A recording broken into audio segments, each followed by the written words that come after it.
we're passing the Audubon Aviary, home to over 100 birds, around 35 species from all around the world. That white duck with the big honker on the top of his nose is a cone duck from South America. Also a South American duck walking up to us is the fulvous whistling duck, the little brown guy, very cute.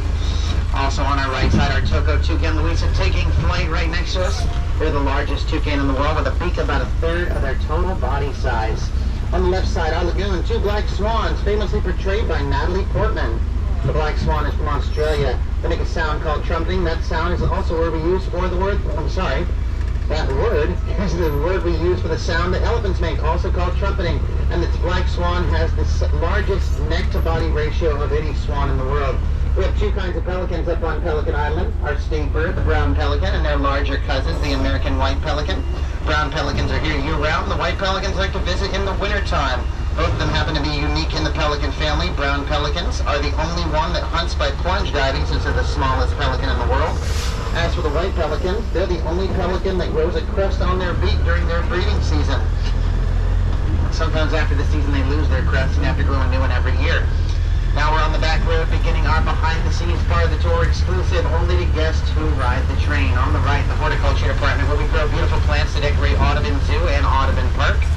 Coming up on the left, flamingos, Caribbean flamingos, national bird of the Bahamas. They could stand on one leg and take a rest for up to 4 hours. They even sleep like that. This is the only flamingo found in North America and the Florida Keys, but they can be found all throughout the Caribbean Isles. Also hanging out with them are little white birds, the American white ibis. Those are wild birds here for an easy meal. They love to steal our flamingos' food. We can also get a view of the white pelicans at the edge of Pelican Island as well. Coming up next on the left, we have macaws. First, if you look through the bamboo right there, there's an electrical outlet. We have our hyacinth macaw, the biggest parrot species in the world. Our next door neighbors are blue-throated macaws. They come from Bolivia. These birds and other parrot species have very powerful beaks. They used to crack open all their favorite foods like seeds, nuts, and fruit. We have next door birds that love eating fruit. As a matter of fact, that's all they eat because they are frugivores, an animal that primarily eats fruit. First, we have Rosalind, our rhinoceros hornbill. Behind her are wrinkled hornbills. On the top of their beak is that horn, which is actually hollow. It works like a sound magnification chamber, like a megaphone, so they can call out to their friends in a dense jungle they call home. On the left, the exact opposite of a dense jungle, a wide open grassland, the South American pampas. Running next to us is a little spotted bird, one of our helmeted guinea fowl. Free-roaming birds you'll see all throughout the zoo, kind of like our peacocks, who also roam freely in the zoo. Down by the water, a few South American duck species, like the fulvous whistling duck, white-faced whistling duck, rosy-billed pochard, and Chiloe widgeon. Those large birds down by the water are the greater rhea, fourth largest bird in the world and largest bird in the Americas, also in the same bird family as emus and ostriches, the ratite family. Large, flightless birds. Well, except for the kiwi, it's not very large. Also, those gray birds hanging out with the ducks down there are the crested screamers. They're actually they're distantly related to the duck family of birds. Ooh, on the left. If you look right there by that greenhouse in the shade, we can see one of my favorites. That's our baby tapir, the pacha. The Baird's tapir is the largest mammal in Central and South America, weighing up to 500 pounds. At 1 year old, pacha is already over 250 pounds. They grow very fast. Tapirs have a long, stretchy snout they use to make sounds, to shovel food into their mouths, but most interesting of all, they use that snout as a snorkel when they swim. This break in the mesh on our left, we can see our mama tapir, each shell having a little snack right there. You can see really how big they get. Now, even though they're called the mountain cow in their native home of Belize within the national animal, they're actually more closely related to horses and rhinos, and here's our daddy tapir Tibble. So we got to see all three of them, the whole family. And that family of horses, rhinos, and tapirs is called odd-toed ungulates. They have an odd number of toes. And actually that's a little bit of resemblance they have to their other family members, rhinos and horses. Their toenails look like horse hooves, and their toes are oriented like a rhino's foot. On the left, our off-exhibit flight cage. We'll do a quick round of the various birds we have here. In the first section, two dark blue birds with bright yellow masks. The Ross's Turako from Africa. They have semi-didactyl toes. That means they can move their latch toe backwards and forwards. In the second section, we've got a gray bird, the tawny frog mouth with a wide mouth, like surprisingly the mouth of a frog. Who would have thought? In the third section, a tan owl, the Oriental bay owl. Audubon Zoo is the only place in all of North America that has this species. And finally, my friend Sebastian, the spectacled owl of Mexico. The spectacled owl gets their name from the feathers around their eyes that look like a little pair of glasses or spectacles. Coming up next on the left, the quarantine area. We use this area for new animals at Audubon Zoo. Before they go on an exhibit, first they have to quarantine for about 30 days to make sure they're in good health. Alternately, we use it as kind of a go-between, a hotel for animals moving to different zoos. which we're using it for right now. We have two young male Barbarossa. They probably went in to avoid the rain, even though sometimes I see them play in the rain. They're kind of fickle, so I don't really know what they're doing today. But the Barbarossa, their name means the pig deer, because the males have tusks on the top of their head, look a little bit like antlers. And you can see our Barbarossas in the Asian domain living with the Asian small-clawed otters, which happen to be the smallest type of otter in the world. As we leave the back road, we roll into the back of the swamp. Watch out for those leaves on the left. On the right side, we've got a very spooky swamp graveyard. Ooh, spooky. Contained within the graves of the unfortunate souls that did not follow the safety rules on the swamp train. I'm kidding, that's a model. It shows you how we build graves in New Orleans. We're below sea level, we got to build those graves up above the ground. To the right, our swamp lagoon filled with a variety of native fish and turtle species and some wild birds that like to swoop on in, like that great egret on the fence there. On the left, Jaguar Jungle, where you can see animals of Central and South America, like the giant anteater, ocelots, spider monkeys, roseate spoonbills, maguari stork, and of course our two jaguars.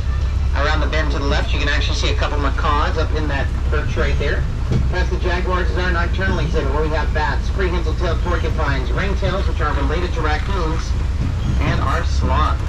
To the right, our first stop and signature exhibit at Audubon Zoo, the Louisiana Swamp, where we have alligators, raccoons, cougars, foxes, bobcats, otters, snakes, turtles, frogs, and our rare white alligators, who are not albino but are leucistic. Now, of course, if you'd like to hop off, you can. There is no guarantee that the train will run for the 1 o'clock, but we will still try. Of course, if you'd like to stay on and continue, give me a big thumbs up. We're ready to roll, folks. Right off the boardwalk to our left, and we might see 3 massive tortoises. I see 1. Maybe 2 right there, a big one and a little one. The little one, her name is Zaviera. That one right there appears to be feldspar, and there's also one more. He's right next to us going for a stroll, and his name is Magma. These are Aldabra tortoises, the second biggest tortoise in the world, behind only the giant Galapagos tortoise. They continue to grow as they age. They can live well over 100 and grow to be over 500 pounds. Magma right there is the second oldest animal in Audubon Zoo, living at 860. I'm mixing things up here. He's 87. The big one over there, Magma. The big one over there, Feldspar, is 98, and both of them are close to 500 pounds each. Very big tortoise. And little Zaviera, she's around 60 years old and weighs about 200 pounds. Now on the right side is our giraffe enclosure. Because of the yard conditions, our giraffe forest has gone in for the day, at least for now. We don't want him to slip and slide and hurt himself. He's a very tall animal. We don't want him to hurt himself when he slips. Also, being that tall, they kind of act as a lightning rod, so that would not be pretty. Oh, there he is in the back. There's Forrest, our Rothschild giraffe. One of the most rare subspecies of giraffe in the world. Giraffes are also the tallest type of animal in the world. The only mammal ever born with their horns, which on a giraffe are called ossicones. And their tongue is very dark. That dark coloration protects the tongue from sunburns. Also, the giraffe is the world's largest pollinator. They have a hairy muzzle. They pick up pollen with their whiskers and move it to other plants as they graze. On the right, African painted dogs, very colorful canids. Each one has a unique pattern, just like a person's fingerprint. So no 2 painted dogs look the same, and they're one of the most successful hunters in Africa. About 80% of their hunts are a success. On the left, Monkey Hill, the New Orleans landmark, which has been here since it was first built. Yes, built in the 1930s. It used to be the highest point in New Orleans at 27.5 feet. Now we have levees that are higher, and I'm grateful for that personally.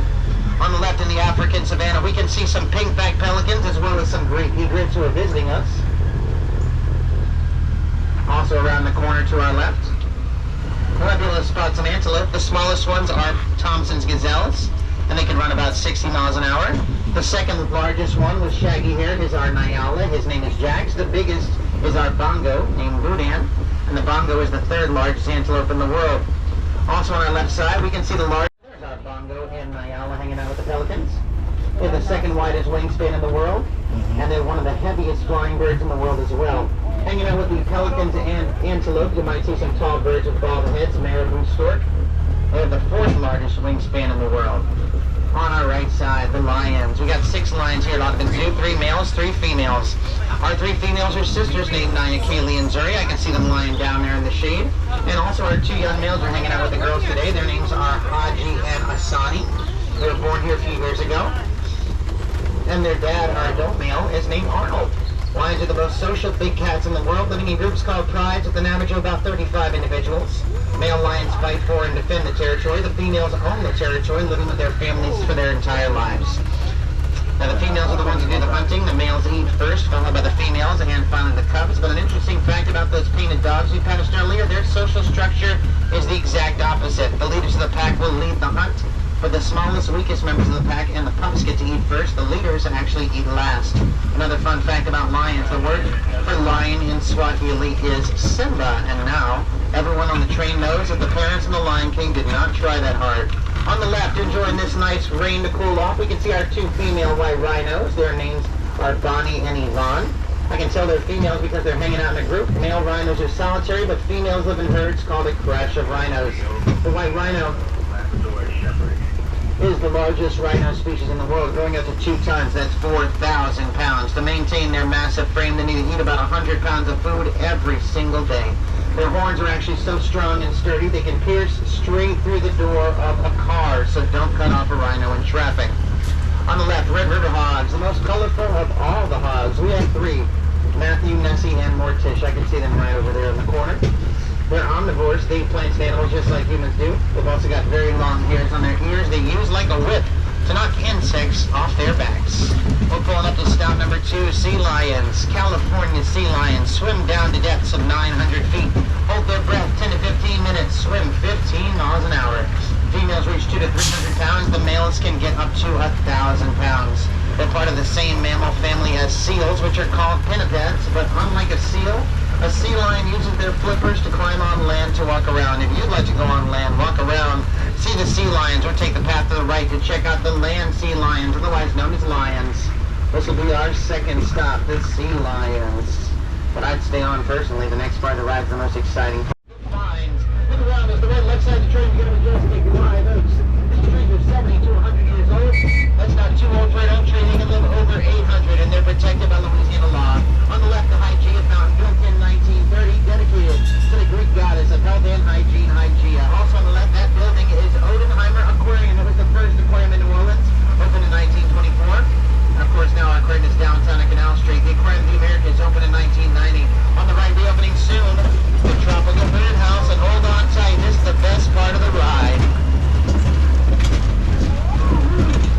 On the right side, past the fence, is where the original entrance to Audubon Zoo was when we opened way back in 1919, over 100 years ago. Let's do one more though, just one more. Yes. Now we're at stop number 3, the reptiles, where we have snakes, frogs, lizards, turtles, tortoises, toads, newts, salamanders, and more. If you'd like to hop off, it does have a roof, so that's an option available to you if you'd like. Hey, welcome back, y'all. We're all staying fantastic. Hey, y'all, how's it going? Welcome back. I remember y'all from the window. Hey, what's up? I'm doing good. I'm having a good time out here today. Every day's a pretty good day on the Savannah train, not gonna lie. Pretty good time.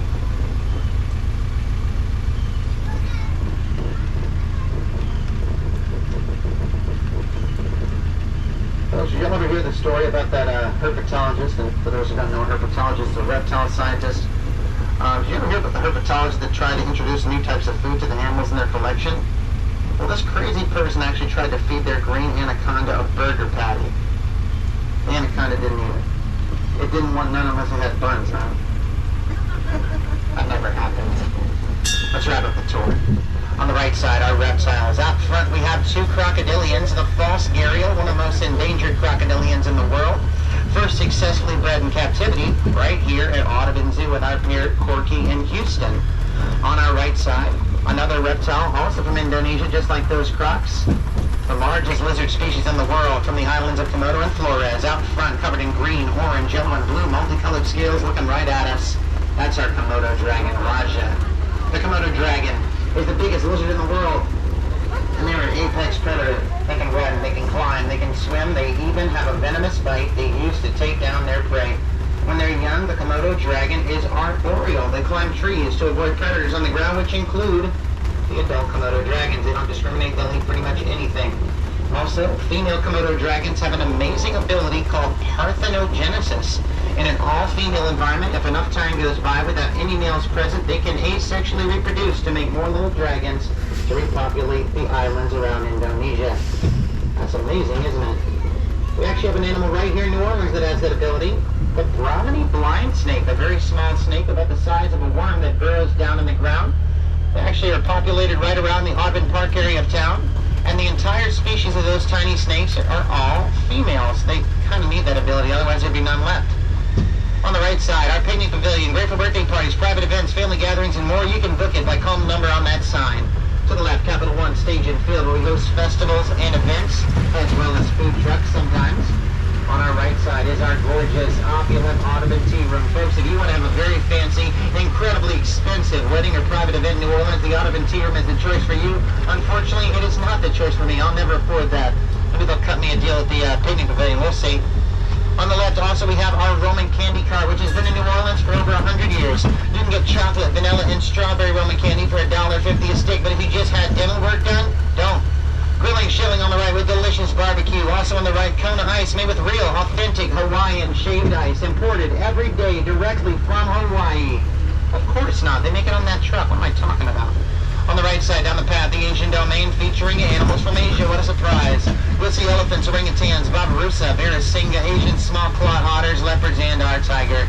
To the left, the world of primates, where we have lemurs, siamangs, western lowland gorillas, mandrills, and many more monkeys. And finally, to the right, Zufari Cafe, where we have burgers, fries, chicken tenders, wraps, a wide array of snacks, high in calories, cholesterol, and flavor. Also in our swamp exhibit, we have Cypress Knee Cafe with delicious New Orleans favorites. If you want to get a snack there as well. Well, folks, we're back at the train station.